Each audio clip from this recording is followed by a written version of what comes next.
아마 로마서 중에서 성도들이 가장 사랑하는 말씀이 28절, 로마서 8장 28절이라고 생각을 해요.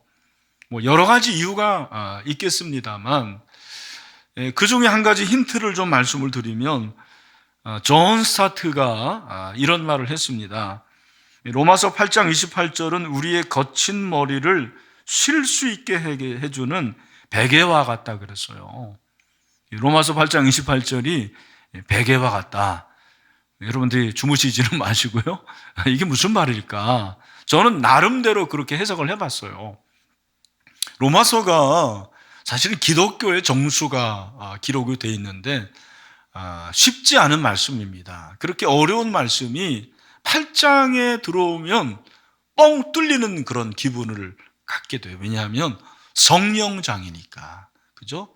그래서 성령을 말하면서 28절에 들어서는 이 말씀을 통해 가지고 마음이 너무너무 편해지는 거죠. 그리고 상쾌해지는 그런 기분을 느끼지 않는가. 그래서 로마서 8장 28절을 좋아한다 그렇게 생각을 합니다. 반면에 로마서 있는 말씀 중에서 오늘 이 28절이 오해가 가장 많은 말씀이기도 합니다. 제일 좋아하지만 이 말씀을 제대로 이해하지 못하고 오해하는 분들이 많아요. 그 오해가 뭐냐? 모든 것이 합력하여 선을 이룬다라는 것을 그냥 막연하게 만사형통으로 생각하는 거예요. 그죠? 만사형통하게 된다. 예수를 믿는 사람들은 잘 될 수밖에 없다. 이렇게 해석을 할 수가 있는 거죠. 여러분, 이것은 굉장한 오해입니다. 로마서 8장 28절은 그런 말씀이 아니에요. 그럼 로마서 8장 28절 그리고 29절 30절은 어떤 의미가 있는지 같이 한번 말씀을 살펴보도록 하겠습니다. 자, 그런 의미에서 28절을 주목해서 한번 더 가정에서도 우리 형제 자매들 읽으면 좋겠습니다. 여러분들이 이 말씀을 좀 암송하는 마음으로 읽으면 좋을 것 같아요. 시작. 우리가 알거니와 하나님의 사랑하는 자 곧 그의 뜻대로 부르심을 입은 자들에게는 모든 것이 합력하여 선을 이루느니라. 아멘. 여러분, 28절의 원어를 보면 그리고가 남아 있습니다. 그리고라는 것은 27절과 연관이 되어 있다는 말이거든요. 27절이 뭐죠? 마음을 살피시는 이가 성령의 생각을 아시나니 이는 성령이 하나님의 뜻대로 성도를 위하여 간구하심이니라. 아멘. 성령께서 하나님의 뜻을 따라서 성도들의 연약함을 위해서 중보하고 있다라는 거예요. 탄식하고 있다. 그리고 그 하나님의 뜻을 28절에서 말씀을 하고 있습니다. 하나님의 뜻대로 부르심을 입은 자들에게는 어떠한 은혜가 있는지를 말씀을 하고 있는 것이 바로 28절이죠. 28절에서 핵심 단어가 합력하다예요. 합력하다. 이 합력하다라는 것은 어떤 의미냐면 함께 이룬다, 그런 의미가 있어요. 우리 같이 한번 따라 합시다. 함께 이룬다. 그러니까 함께 이룬다라는 것은 뭘 이루는 그러한 목적이 있지 않겠습니까? 뭘 이루는 거냐? 그게 바로 선을 이루는 거예요. 이 선을 이루는 것에 대한 오해가 있는데 보통 구약에서 선은 좋은 것을 말하는 거죠. 그래서 우리가 선을 이룬다고 했을 때 이 선이라는 것을 많은 성도들이 잘 풀리는 것, 그렇게 생각을 하는 거예요. 하나님을 믿으면 잘 풀리게 된다. 예수님을 잘 믿으면 잘 풀린다. 잘 풀리는 게 뭐예요? 성공이죠. 행복이죠. 그 다음에 번영. 오늘날로 말하면 대박이라고 말할 수가 있는 거예요. 예수님 믿으면 잘 풀리는 거야. 여러분, 그건 오해입니다. 물론 예수님 믿으면 잘 풀리는 은혜를 받지만 그것이 항상 보장되어 있는 건 아니거든요. 또 합력하여 선을 이루는 것은 어떤 분은 만사형통이라고 그래요. 만사형통. 만사형통은 모든 일이 번영하게 된다. 모든 일이 잘 된다라는 말이죠. 여러분, 사실 성경에 형통이라는 단어가 있어요? 없어요? 있습니다. 형통이라는 단어가 대표적으로 창세기 39장 2절에 나오는데 요셉의 예를 통해서 말씀하고 있습니다. 여호와께서 요셉과 함께 하심으로 그가 형통한 자가 되어 그의 주인 애굽 사람의 집에 있으니, 여기 형통하라는 이 단어가 찰나인데 이 형통은 어떤 의미냐면 번영이라는 말이에요. 잘 되는 것을 말하는 것입니다. 풍부한 걸 말하는 거죠. 근데 재미있는 것은 이 형통이라는 단어가 구약에는 사용이 됐는데 신약에 와서는 사용이 안 된다라는 거예요. 그럼 신약은 어떤 단어를 사용하느냐? 바로 오늘 말하는 합력하여 선을 이루는, 그걸 말씀했어요. 만사형통이라는 그 말이 사실은 신약에는 없어요. 합력하여 선을 이룬다. 모든 것이 합력하여 선을 이룬다라는 거죠. 그러면 모든 것이 합력하여 선을 이루는 이 만사협통, 모든 것이 합력하여 선을 이루는 만사협통이 뭔가 같이 한번 살펴보겠습니다. 여러분, 모든 것이 합력하여 선을 이루는 이 만사협통이 뭔지를 우리가 성경에서 찾을 수가 있습니다. 29절 말씀이 우리에게 그 답을 가르쳐 주고 있습니다. 우리 가정에 있는 분들도 한번 29절 말씀 주목해서 읽어보시면 좋을 것 같습니다. 시작. 하나님이 미리 아신 자들을 또한 그 아들의 형상을 본받게 하기 위하여 미리 정하셨으니 이는 그로 많은 형제 중에서 맏아들이 되게 하려 하심이니라. 여기 보니까 29절에 하나님이 미리 아신 자들 예지했다 그러는 거예요. 그게 바로 우리들입니다. 하나님께서 믿는 자들을 예지하셨어요. 또한 그 아들의 형상, 그 아들을 누구를 말합니까? 예수 그리스도의 형상을 본받게 하기 위하여, 그렇게 말하고 있습니다. 아, 그렇구나. 하나님께서 합력하여 선을 이루는 것은 다른 게 아니고 우리 성도들로 하여금 하나님의 아들을 본받게 하는 것, 그것이 합력하여 선을 이루는 것이다라는 것을 성경이 말씀하고 있는 거예요. 잘 들으십시오. 합력하여 선을 이루는 것은 내가 잘 된다, 대박을 맞는다, 로또 복권을 사가지고 10억을, 그게 아니라니까요. 오늘 본문에서 합력하여 선을 이룬다라는 것은 다른 것이 아닙니다. 무엇을 말합니까? 예수 그리스도를 닮는 것을 우리에게 가르쳐주고 있습니다. 그래서 여러분, 예수 그리스도를 닮기 때문에 우리는 어떻게 되는 것입니까? 우리는 그리스도의 제자가 되는 거예요. 그리스도를 닮게 되니까 그리스도의 제자가 된다는 것을 우리에게 말씀하고 있습니다. 제가 이렇게 말하면 여러분 중에는 목사님, 아니 예수를 닮으면 밥이 나옵니까? 떡이 나옵니까? 돈이 나옵니까? 이렇게 말하는 분들이 분명히 있을 것입니다. 여러분, 만약 여러분이 신앙을 그런 식으로 생각하면 굉장히 곤란합니다. 여러분의 신학을 바로 해야 돼요. 여러분, 신학이 굉장히 중요한 거예요. 그 신학이 여러분의 신앙을 좌우할 수가 있습니다. 여러분, 우리가 인생의 목표가 무엇인가라는 것을 결정하는 것이 굉장히 중요한 거죠. 인생의 목표가 뭡니까? 여러분 왜 사십니까? 여러분의 인생의 목표가 무엇입니까? 우리 인생의 목표가 성공하고 잘되고 행복하고 번영하려고 사는 게 아니라는 거예요. 우리 인생의 목표가 뭐냐? 예수를 믿은 나는 하나님의 아들 예수 그리스도를 점점점 닮아가는 거, 그게 바로 성화잖아요. 그 성화를 이룩하는 것이 인생의 목표예요. 내 인생의 목표, 예수님 닮는 거, 예수님을 닮아가는 거, 그것이 인생의 목표예요. 한국교회가 이 부분에서 저는 놓쳤다고 생각을 합니다. 한국교회 신학은 보통 번영신학이라고 얘기합니다. 무엇입니까? 번영신학이라는 것은 잘 되면 되는 거예요.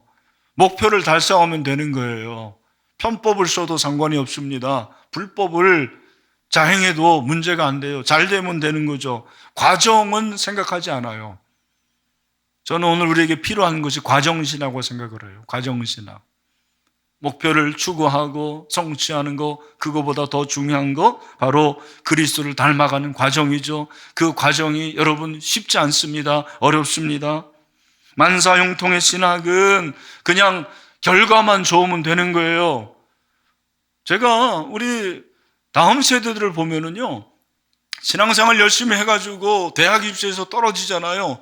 교회에서 야 만사 형통했다, 합력하여 선을 이룬다, 그렇게 말하는 분들을 보질 못했어요.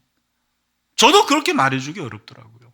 우리 젊은이들 중에서는요, 직장 생활을 하는데 너무 직장이 신앙적으로 맞지 않는 거예요. 그래서 직장을 그만두고 새로운 직장을 얻으려고 그러는데 그 직장 구하기가 쉽지 않잖아요. 여러분, 그런 형제 자매들을 볼 때, 야, 형제 자매 지금 형통하고 있는 거예요, 그렇게 말해주신 사람이 누가 있습니까? 그렇게 말할 수 있어야 된다는 거예요. 정말 예수 그리스도를 닮는다면 그것이 인생의 목표고, 바로 그것이 만사 형통이고 만사 협통이라는 것을 말씀을 하고 있습니다. 여러분, 예수님을 닮는 게 뭡니까? 예수님을 닮는다라는 말도 굉장히 어려운 말이에요. 예수님을 닮는 게 뭐냐면 하나님의 뜻대로 살아가는 것이 바로 예수님을 닮는 거예요. 왜? 예수님이 그렇게 사셨어요. 예수는 일평생 하나님의 뜻을 따랐습니다. 하나님의 뜻을 순종하고 복종했습니다. 그것이 십자가죠. 여러분, 십자가가 만사 형통이었습니까? 아닙니다. 만사 폭망이었어요. 망하는 것이었습니다. 믿지 않는 사람들에게 십자가는 망하는 것이었습니다.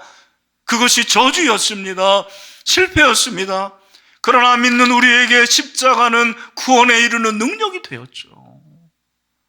그래서 그것은 합력하여 선을 이루는 형통이 된 것입니다. 저는 그런 의미에서 우리가 주님의 십자가의 길을 가는 제자로서 하나님의 뜻에 따라야 된다고 생각을 해요. 결국 여러분, 합력하여 선을 이루는 게 뭐예요? 예수 그리스도를 우리가 닮아가고 하나님의 뜻을 따르는 거예요. 하나님의 뜻대로 순종하는 것, 그것이 바로 합력하여 선을 이루는 것입니다. 우리가 솔직히 그렇게 만사협통을 말하지만 그 만사협통을 여러분들이 정말 좋아하시는지 저는 한번 묻고 싶습니다. 그리스도를 닮아가는 것이 여러분의 인생의 목표가 됩니까? 그 주님의 제자로 살아가는 것이 최고의 인생의 목표입니까? 그렇지 않은 경우가 굉장히 많습니다. 이 목사님 저도 그래요.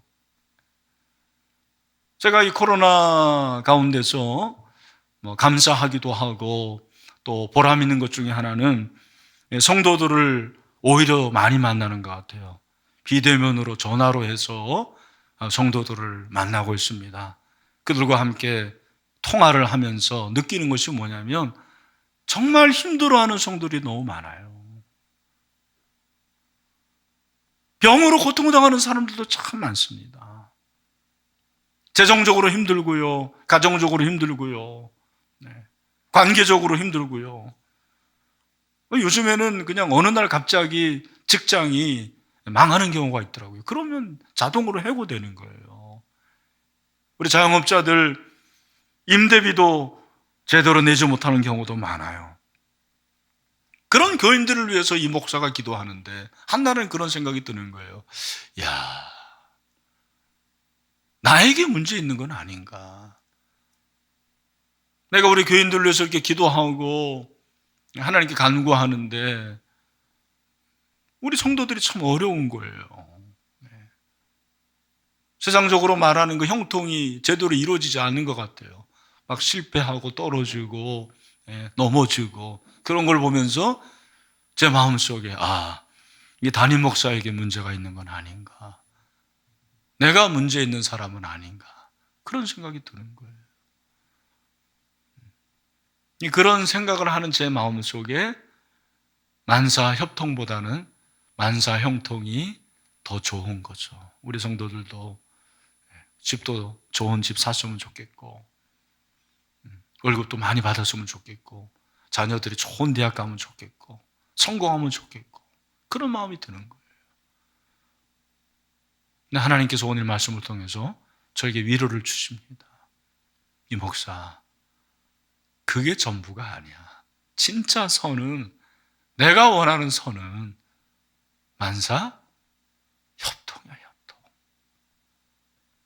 그 어려운 과정 가운데서도 우리 신일교회 교인들이 인내하고 견디고 십자가를 바라보고 주님을 닮아간다면, 주님의 제자가 되면 그게 바로 내가 원하는 선이야 라는 말씀을 저에게 해주십니다. 그런 의미에서 28절에서 우리가 주목해야 될 것은 합력하여 선을 이루는 주체가 누구냐라는 거예요. 그 주체가 사실은 내가 아닙니다. 합력하는 것이 하나님과 우리와의 공동 작업이지만 그 주도권은 누구에게 있습니까? 하나님에게 있는 거죠. 여러분, 한국교회 성도들이 만사형통을 축복이라고 생각할 수밖에 없었던 여러 가지 요인들이 있었던 것 같아요. 70년대 산업화라든지 아니면 한국교회가 성장하는 것 가운데서도 그렇습니다. 그리고 결정적으로 찬송가 384장 나의 갈 길 다 가도록이 또 그런 역할을 한 것 같습니다. 여러분 그 찬송 아시죠? 믿음으로 사는 자는 만사형통하리라. 믿음으로 사는 자는 하늘 위로 받겠네. 그죠? 그러면서 만사형통한다라는 거예요. 그런데 제가 그 찬송을 좀 원어로 한번 보고 싶었어요. 믿음으로 사는 자는 만사형통하리라. 진짜 그런가 해서 제가 이번에 영어 찬송을 찾아봤더니 그 부분 가사가 이렇게 돼 있어요. Jesus does all things well. 예수님이 모든 것을 잘 되게 한다. 그러니까 잘 되게 하는 것의 주체가 예수님이에요. 예수님에게 초점이 있더라고요. 하나님이 하시는 것입니다. 하나님의 보시기에 좋은 게 그것이 진짜 형통한 것이라는 것을 찬송가 가사가 말해주고 있어요. 만사형통의 비결은 내가 열심히 하고 내가 노력하고 내가 최선을 다하는 거, 그것도 중요하지만 그것이 전부가 아니라는 것입니다. 내 공로가 아닙니다. 하나님이 하시는 거예요. 하나님이 나에게 주시는 것이에요. 하나님이 하시는 일은 다 좋은 것입니다. 하나도 나쁜 것이 없어요. 오늘 이 예배를 드리고 있는 사랑하는 성도 여러분, 제가 묻고 싶습니다. 하나님이 여러분에게 주시는 모든 것은 좋은 것인 것을 믿으십니까? 그게 진짜 믿음이라는 거예요. 그게 바로 합력하여 선을 이루는 것이라는 것입니다. 오늘 이 본문은 그걸 우리에게 말해주는 거예요. 하나님과 우리의 관계를 말해줘요. 하나님과 우리의 관계가 어떤 관계입니까? 하나님과 성도와의 관계, 부르심을 입은 자들, 29절, 하나님 미리 아신 자들, 예정받은 자들, 구원받은 자들, 저와 여러분입니다. 7주의 동행을 통해서 예수님을 믿게 된 분들, 미리 정하신 자들이에요. 예정을 받아서 구원받은 자들인 줄로 믿습니다. 그런데 그 성도들은 어떤 사람들이냐? 그 다음이 중요합니다. 그 아들의 형상을 본받게 하기 위하여 미리 정하셨으니 이는 그로 많은 형제 중에서 맏아들이 되게 하려 하십니다. 29절 말씀도 쉽지 않죠. 쉬운 성경으로 제가 읽어드리겠습니다. 하나님께서는 전부터 아셨던 사람들을 그분의 아들과 동일한 형상을 갖도록 미리 정하시고, 이게 바로 예수 그리스도를 닮는 것, 정화라고 그랬죠. 하나님의 아들을 많은 형제들 중에서 맏아들이 되게 하셨습니다 그랬어요. 저는 이 말씀이 너무너무 은혜가 됐어요. 하나님의 아들 예수 그리스도가 맏아들이 됐습니다. 그 말은 내가 예수님의 형제라는 말이에요. 내가 예수님의 동생이에요. 예수님을 내가 감히 형님이라고 부를 수 있는 거예요. 우리 자매들 감히 예수님을 오빠라고 부를 수 있는 거예요. 그렇다고 진짜 기도할 때 예수님 오빠 그러지 마세요. 무엇을 말합니까? 여기서는 친분을 말하는 거예요. 하나님과 나와의 관계가 이런 관계가 된 거죠. 맏아들이신 예수님을 우리가 닮았어요. 형제는 닮을 수밖에 없는 거예요. 하나님께서 그 맏아들 예수 그리스도에게 모든 권세를 주신 것처럼 우리에게도 모든 권세를 주셨다라는 것을 말하는 것입니다. 그게 바로 상속이죠. 천국의 유산을 우리에게 주셨습니다. 그래서 우리 모두 천국에 갈 수 있는 특권을 얻게 되었어요. 그러니 이 땅에서 하나님이 주신 모든 것들은 다 좋은 거예요. 내가 볼 때 좋은 것만 좋은 게 아닙니다. 하나님이 주신 모든 것들이 감사함으로 받으면 버릴 것이 없는 거고 그것이 좋은 거예요. 우리 주님께서 그 약속을 하셨어요. 마태복음 7장 11절 말씀이죠. 우리 믿음으로 한번 이 말씀 같이 크게 읽읍시다. 시작. 너희가 악한 자라도 좋은 것으로 자식에게 줄 줄 알거든 하물며 하늘에 계신 너희 아버지께서 구하는 자에게 좋은 것으로 주시지 않겠느냐. 할렐루야. 여러분, 하나님께서 여러분에게 좋은 것을 주시는 줄로 믿습니다. 다 좋은 거예요. 좋은 것만 좋은 게 아니에요. 기쁜 것만 좋은 게 아닙니다. 행복함만 좋은 게 아니에요. 성공만 좋은 게 아니에요. 모든 것이 좋은 거예요. 그걸 말해주는 거예요. 그게 만사 협통이라는 것입니다. 결국 만사 협통이라는 것은 우리가 그리스도를 닮아가는 과정이고 그 과정을 통해서 하나님의 뜻을 자꾸 생각하는 거예요. 이 가운데서 하나님의 뜻이 무엇일까? 어떻게 하는 것이 하나님의 뜻일까? 그걸 묵상하고 그대로 행하다 보면 우리가 어떻게 되는 거예요? 그리스도를 점점점 닮게 되는 거죠. 결국에는 영화롭게 되는 것입니다.